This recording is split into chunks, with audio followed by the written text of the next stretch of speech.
Welcome to Cruise News, your daily update on everything happening at sea. Visit cruisenews.io to see today's stories and sign up for email alerts. So today we are looking at the push and pull of, well, what travelers expect when they board, right? Yeah, exactly. It is all about what you expect versus what could change next. From onboard value and rules to safety transparency and even a major new Disney-branded expansion in Japan. Right, because imagine taking the population of a small city, putting them on a massive ship, and sending them out into the ocean. You are buying into a very specific expectation of physical security and, a perfectly curated vacation. And that tension is huge right now. We are looking at a period of just record-breaking growth in the industry. Cruise lines are really grappling with how to scale basic safety transparency to match all these surging passenger volumes. Let's start with that volume of people, because before a cruise line can, sell you on a premium drink package or an exclusive shore excursion, they absolutely have to guarantee your basic safety. Right, and the sheer scale is a massive logistical challenge. To put the growth into perspective, the industry hosted about 34.6 million ocean-going guests in 2024. Wow, 34 million. That is a lot of people. It is. And for 2025, that projection jumps to 37.7 million passengers. Keep in mind, prior to the pandemic, back in 2019, that number was only 29.7 million. So we're talking about a massive, massive increase in the volume of humanity moving through these ships. Which brings us to the newly published Department of Transportation data for 2025. Yeah, the DOT data, which tracks incidents on ships that embark and disembark in the United States, they reported 131 alleged sex crimes for 2025. Okay, and how does that break down exactly? Because reading through a government report on maritime crime isn't exactly light reading for your vacation prep. No. Definitely not. It categorizes into 51 sexual assaults and 80 rapes. And just to give you the historical context, that 131 total exactly matches the number from 2023. Oh, it matches exactly. Yeah, 2023 saw 52 sexual assaults and 79 rapes, so 131 total.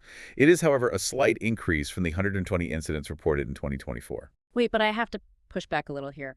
131 incidents out of nearly 38 million passengers sailing globally. That ratio just seems impossibly low to me. You are hitting on the exact structural issue that experts constantly point to. Underreporting is, well, it is a historically pervasive issue in sexual violence statistics across the board. Because I have to assume this is just a massive underreporting problem masking the true scale, especially when you put millions of people in such an isolated environment. Precisely. The Rape, Abuse, and Incest National Network, RAIN, they estimate that only 1 out of every 3 victims report sexual assault to law enforcement in the real world. And when you take that dynamic and place it on a cruise ship, I imagine the barriers to reporting compound significantly. They really do. The mechanism for getting help is entirely different. If something happens at a hotel in Florida, you just dial 911 and independent municipal police show up. Right, but on a ship in the middle of the ocean, you are reporting a crime to the actual hospitality company that sold you the ticket. You are essentially in a floating city that operates without an independent police force. Exactly. You are dealing directly with the ship's internal private security force. Maritime attorney Michael Winkleman has actually spoken extensively about this dynamic. What does he say about it? Because asking private employees to act with the accountability of a municipal police department seems like a monumental expectation. He points out that the cruising public often just lacks awareness about the prevalence of these incidents. He explicitly cites the high volume of alcohol consumption on vacations, combined with that reliance on private security, as major contributing factors to the reporting gap. That makes a lot of sense. So how does the actual reporting pipeline work then? Because those 131 incidents didn't just magically appear on a government website. No, there is a very specific federal framework governing this. Under the Cruise Vessel Security and Safety Act, cruise lines are legally mandated to report certain alleged serious crimes to the FBI. Okay, and then the Department of Transportation just takes that submitted data and posts it quarterly. Correct. So the public counts you see, they only reflect the incidents that enter this specific federal reporting funnel. It is not a comprehensive logbook of every single thing that happens on the ship. Are there other crimes listed in that 2025 data set for context? Aside from the sex crimes, I mean. Yeah, there are. For context, the data set showed 1 suspicious death, 1 homicide, and 0 kidnappings. They also track assault with serious bodily injury, which had 22 reports. Okay, so a much lower number for those. What about thefts or missing persons? There were 7 reports involving missing U.S. nationals.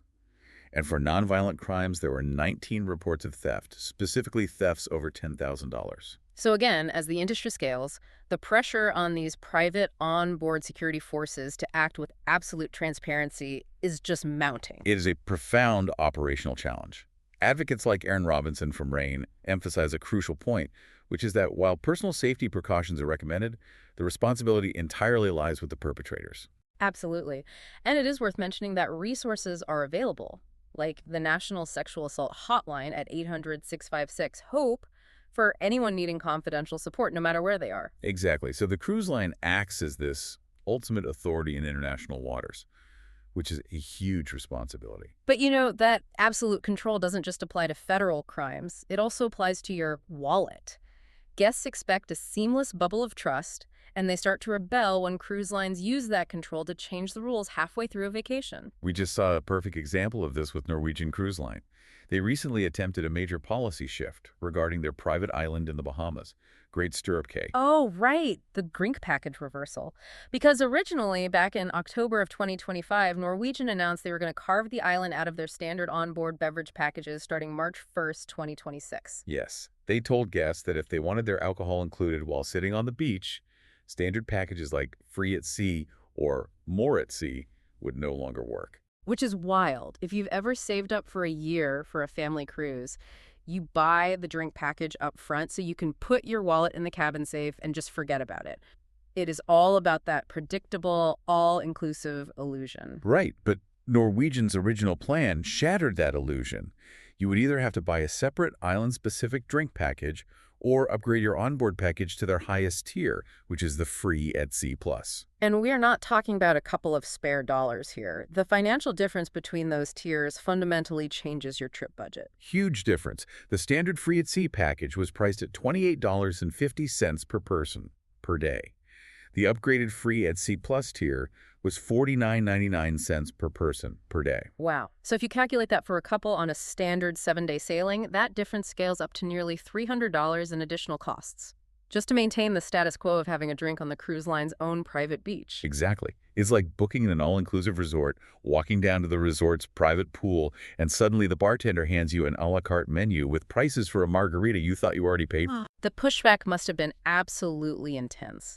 Travelers do not like feeling nickel and dimed on a premium vacation. The pushback from guests and travel partners was immediate, intense, and ultimately, it was effective. Norwegian completely walked it back. Good for them for listening, I guess. They confirmed they will continue honoring the standard onboard beverage packages ashore, right? Yeah, they had to send out messaging to book guests, assuring them that the beverage experience will, quote, flow effortlessly from ship to shore. But we have to look at the underlying mechanics here. Are these private islands becoming so elaborate and expensive to build that cruise lines just have to find new ways to monetize them, even if it risks breaking that fundamental guest trust? That is exactly the economics of the private island as a profit center. Norwegian is pouring $150 million into upgrading Great Stirrup Cay. When a corporation invests that kind of money, they have a fiduciary duty to monetize it. $150 million is no joke. What exactly are they building out there in the sand to justify that kind of cash? They are building the Great Tides Water Park, which is a massive 19-slide complex. Plus, they're carving out a 1.4-acre pool area called the Great Life Lagoon. 19 slides. That is a full-blown theme park. It really is.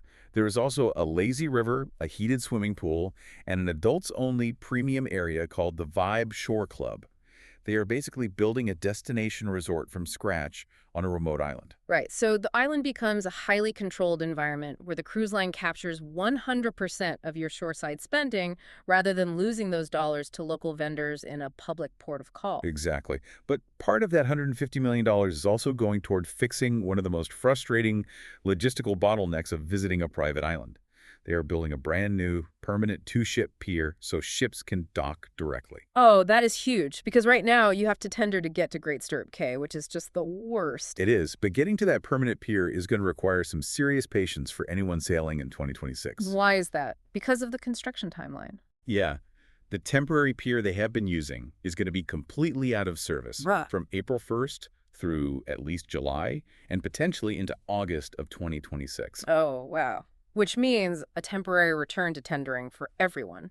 For anyone who hasn't experienced this, tendering is when the massive megaship drops anchor offshore and you have to board small motorized boats to be shuttled to the island. Right. Often they use the ship's actual lifeboats. It is a slow, tedious process, and it introduces a massive variable of uncertainty because it is entirely at the mercy of wind and sea conditions. If the water is too choppy, it becomes unsafe to transfer thousands of passengers, and the entire port call just gets canceled.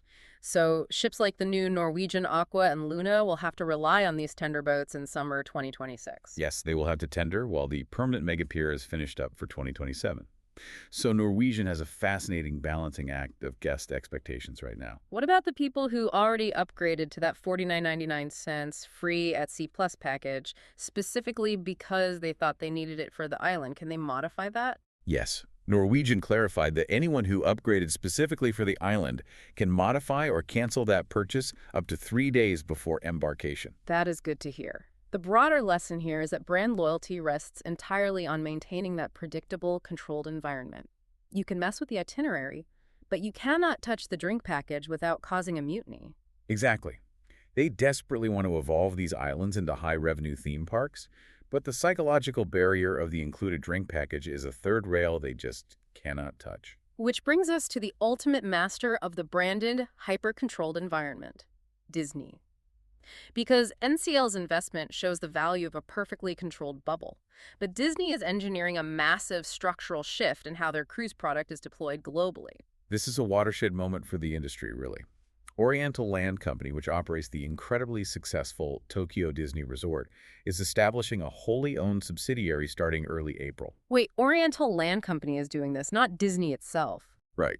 The subsidiary is officially called Oriental Land Cruise Company Limited. They are putting up the initial capital, about 2.8 million US dollars or 450 million yen. They target an April 3rd start. So they own the business, and they operate the business. This is going to operate publicly under the name Disney Cruise Line Japan, but it is not actually owned by Disney. Exactly. Disney is essentially functioning purely as a licensor here. They get license and royalty fees, and they provide the creative design, styling, and that famous Imagineering magic. Wow, it is like franchising a multi-billion-dollar floating theme park. Who handles the actual maritime operations then? Because running a megaship is very different from running a roller coaster. The operational heavy lifting is being supported by Nippon Yuzen Kabushiki Kaisha, which is a major Japanese shipping company. So Disney collects the fees while someone else assumes the day-to-day operational risk. But doesn't Disney risk diluting the legendary Disney cruise magic here? I mean, if a third party drops the ball on the execution, the guest blames Mickey Mouse, not the maritime operator. That is the exact tightrope they are walking. It's a low-risk, high-reward financial play for Disney, but it places their fragile brand equity entirely in the hands of a third party.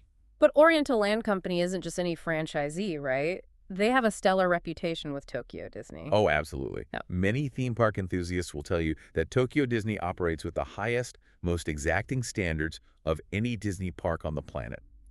The operational trust between these two corporate entities has been battle-tested. Let's talk about the physical hardware, because I know they are not starting small. What kind of ship are they building? It is going to be built at the Meyer-Werft shipyard in Germany. Construction starts in the second half of 2026. It will actually be a sister ship to the Disney Wish, which debuted back in 2022. Oh, the Wish is gorgeous. So we're talking about a massive vessel. Very massive. 140,000 gross tons, roughly 1,250 staterooms, carrying 4,000 passengers, and running on liquefied natural gas, or LNG. And this is going to be based year-round in Japan, flying a Japanese registry. So the entire onboard experience is being specifically tailored for the Asian market, right? Yes. The venues, dining, and experiences will be adapted to local cultural expectations while still maintaining that core Disney atmosphere. They are targeting entry into service during the Japanese fiscal year of 2028. Which runs from April 2028 to March 2029, with a formal debut expected sometime in 2029. By separating ownership from brand, this just seems like a massive strategic leap for the Japanese family travel market. It is. And Oriental Land explicitly framed this expansion as part of their 2035 long-term management strategy. Their stated goal is to diversify their business model beyond land-based theme parks. Do they plan to stop at just one ship? Interestingly, no. In their corporate documents, they explicitly mention the subsidiary's purpose is to operate future cruise ships, plural. They are openly signaling the intent to build a multi-ship fleet. That is incredible. Major land-based leisure companies are looking at the cruise model and realizing it is the ultimate captive audience. You don't have to buy expensive real estate to expand, you just build another ship. Exactly. Oriental Land Company, using a cruise line as their primary engine for future growth, proves that the cruise industry is a mainstream, dominant force in global family leisure. They are taking the concept of a theme park and making it entirely mobile. When you synthesize all of this together, the evolution of the industry is just staggering. From security forces answering to federal laws, to $150 million private islands, to franchise floating theme parks. The modern cruise ship has fundamentally transcended its original purpose. It is no longer just a mode of transportation taking a passenger from port A to port B. The ship itself is a sovereign destination. It really leaves you with something to ponder. As cruise ships and private islands become virtually indistinguishable from sprawling land-based resorts, will the traditional idea of going on a cruise disappear entirely? Yeah, we might just be entering an era where travelers simply talk about going to a floating resort. The lines between land and sea are blurring faster than ever. Absolutely. And it is all driven by the incredible expectations of the traveler. Thanks for listening to Cruise News. Visit cruisenews.io to catch up on the latest updates and sign up for free email alerts.